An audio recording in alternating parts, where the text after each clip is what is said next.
like I said, of experiencing this feeling where it brought up fear again, like a mushroom trip. You start, it can go left very quickly because this feeling of like dissolving, or this feeling of not knowing or being detached from like who you are, what is this, can bring up a lot of fear because we've Yeah. been conditioned from day one to have to be connected to some type of identity, whether Well, it's I think it's we have to be in control, or that's the feeling. Obviously, we have no control, but um, like a trip or this kind of experience where career and stability and stuff is completely in question, not in shambles, but in question. Most that more than before, right? More than ever before. In these experiences and with psychedelics, there is like a threshold of control that you are pushed beyond, and now you don't have any. And for some, through some sort of magic, again, even sober, some sort of magic happens where you realize you never did. never did. Ooh. So when it comes to the love and the connection and being able to talk about self, or just spend energy, doing energy exchanges with people, um, all of that, it's through a whole different lens, through a whole different set of eyes. Mm-hmm. Um, and it's like all of a sudden, so I'm now an infant before, like, an infant that doesn't know their name, doesn't know that they are a body, which you're not, but we are in ways. The infant doesn't know that. The infant doesn't know it's angry or sad or hungry or satisfied or excited or laughing. Infant doesn't know any of that. There's no association with something my body is doing with what I'm doing. Baby just is. And so when you get past a certain threshold of I have control, oh shit, I don't have control. And you look back and you see that this was just an idea that you thought you had control, that you don't and you never did. You become an infant in ways. And I think, like what you said, your capacity for love, which I define as where joy meets understanding. Mm. Your capacity for love does get bigger and easier. You said Yeah, easier. that's what I said. Yeah. Wow. And it's wow. I love that you brought up the word, infant again, because to be experienced, yo, I say this all the time, like my parents' home does feel like a womb. So for you to bring up that word infant, so for this to be happening and naturally like getting to the point where it was like, all right, I need to leave Texas and go home. So to be here in this like infant stage in my parents' house that already feels like a womb that I'm being like incubated in, like spirit knows what's up. You know what I mean? Like like everything, the divine knows what's up. So that's why I think this is also why I just feel very comfortable with saying like, I don't know, I'm figuring it out. And like, I'm okay with that. It feels uncomfortable. This feels very uncomfortable to me. I feel like my body is here, but everything else is not. So, yeah, this is just a wild feeling, but I'm really glad that you brought up like that idea of infancy again, because that's how it feels. Yeah. Yeah. What do you think are some pitfalls that people who are experiencing something similar to you right now could like, what are some pitfalls that people could avoid, that you're fighting right now, that you see, and you could go down that rabbit hole, but something intuitively is like, chill, chill, Mel, chill, fam, so that you don't hurt yourself. What are some things that you would like to tell people? Ooh, One of the things I've been fighting is that I'm somehow failing or going backwards because I have, been pursuing and growing this business for all this time and living on my own and doing all these things, like all these very like white capitalistic patriarchal things that we're like told is like, this means that you're successful, and then if you're not doing this, you're a bum. So like all of those kinds of like inner stories that we can tell ourselves, that's simply based on like socializing and conditioning, I have been fighting that. So like I said, I was just in Chicago around a lot of people who make a lot of money for themselves in their careers, and they're just dropping money. And I'm looking at it and I'm observing it. And there were tinges of me feeling like, oh, and I'm just living at home like I'm a bum bitch. Like I was literally sitting, oh yeah. It didn't last long. Don't get me Yeah, wrong. It yeah, didn't last yeah, long. but it showed Definitely its came face. up. Yeah. Oh yeah, it showed its face. Like, so feelings like that, because that is what, one, obviously, like can drive you into a depression, like keep you from getting out of bed and taking care of yourself. Because I feel like I've had moments of that I've had to really like then reframe, because it's blocked me from seeing the blessing of being here, like how I'm being rechilded in a way, like how I am like the deep support of being here is far beyond what I could have experienced trying to stay, you know, fighting and working through and grinding to figure out how I could make it on my own, in another city or state far away from my family. So I think Man, I falling. resonate with that. Hmm. Just go. I just. Yeah, no, you're good. So that's one pitfall I feel like, and something that I've been trying to fight is like falling into that narrative about yourself and making that true, because it is not. Um, and then I would say also, and just even kind of similar feelings about a business or a mission, something that you're doing, that maybe you've been doing for some time. I've been officially in business for the last 7 or 8 years. Um, and it felt like I've had so many moments in that time of like, this is what I'm supposed to be doing. Like I would fall into tears sometimes facilitating, because it would feel like, whoa, okay, I'm channeling, this is it. This is it. And at this point, it doesn't feel like it's it anymore. Well, right. You don't have the control anymore to say this is it. Right. Something else has that power now. Yeah. So I think another pitfall that I've been working through, moving through, that people could fall into is just like we talk about relationships, like people come into your life for a reason and a season or whatever, right? Like how we can wrap that around our lesson around letting go and non-attachment. It's the same thing with purpose. It's the same thing with a mission. Sometimes your mission isn't always lifelong. Sometimes it's for an era, and then in the next part, it's something else. Your purpose, like what's to be doing or contributing, is something else. And that's, I feel like, a normal part of also like non-attaching and learning to let go as far as personal chapters and eras in your life, and being okay with, I did this for this amount of time.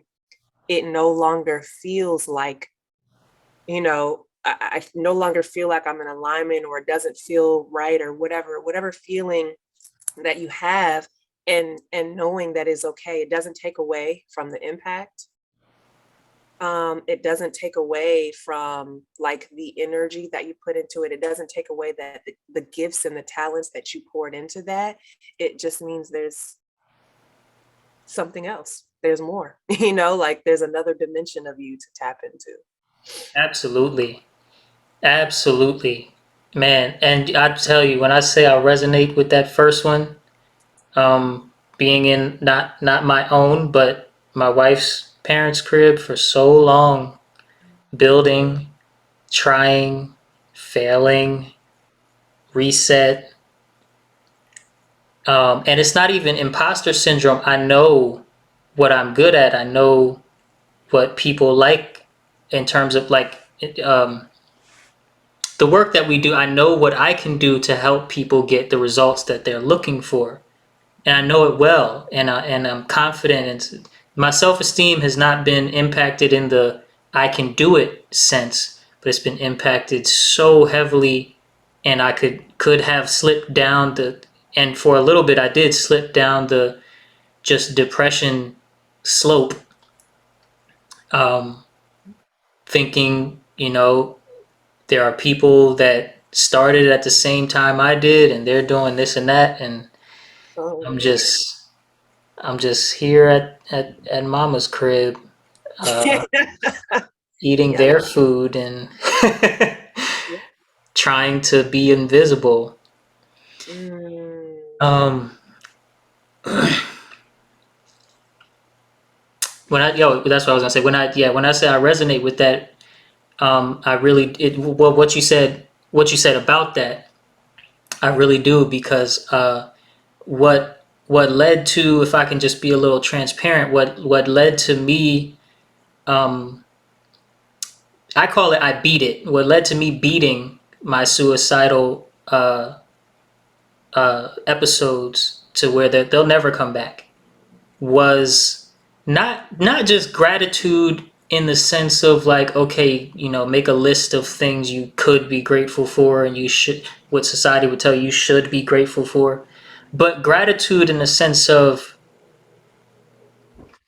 I'm the gift, the independence, the free to roam around naked, the building things and then watching them,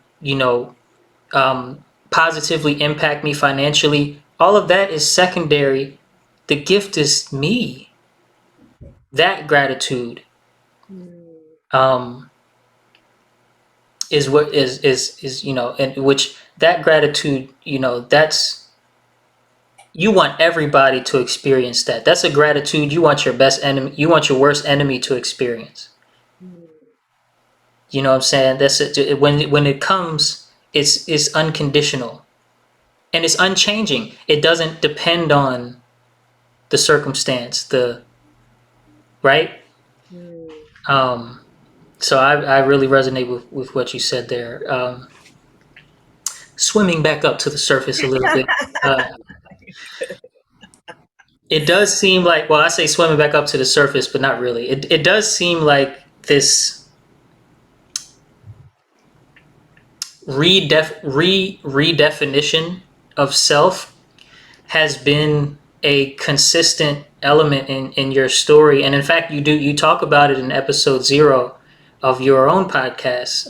Again, Full Ass Human, check it out. It'll be in the description of this video.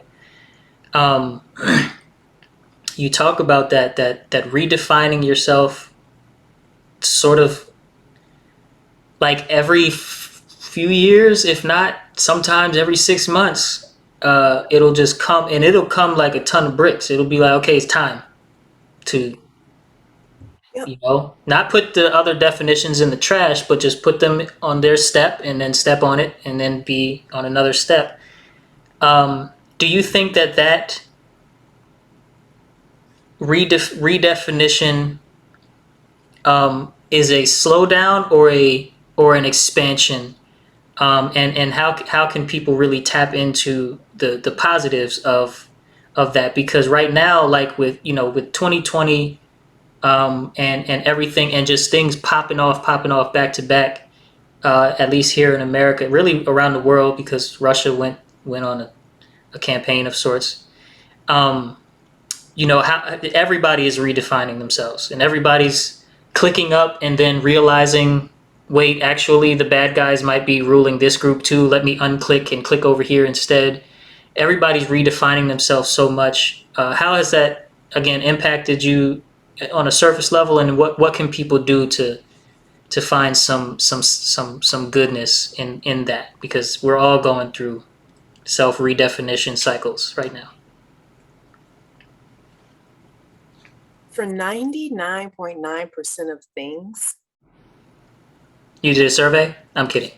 You know, the 99.9% of things that we experience as humans here, the most supportive thing that a lot of people need is to hear someone say, like, that's actually the normal thing. Like, this idea that you need to be locked into one identity or be able to say that this is who you are from year whatever to until the moment you transition, that's weird.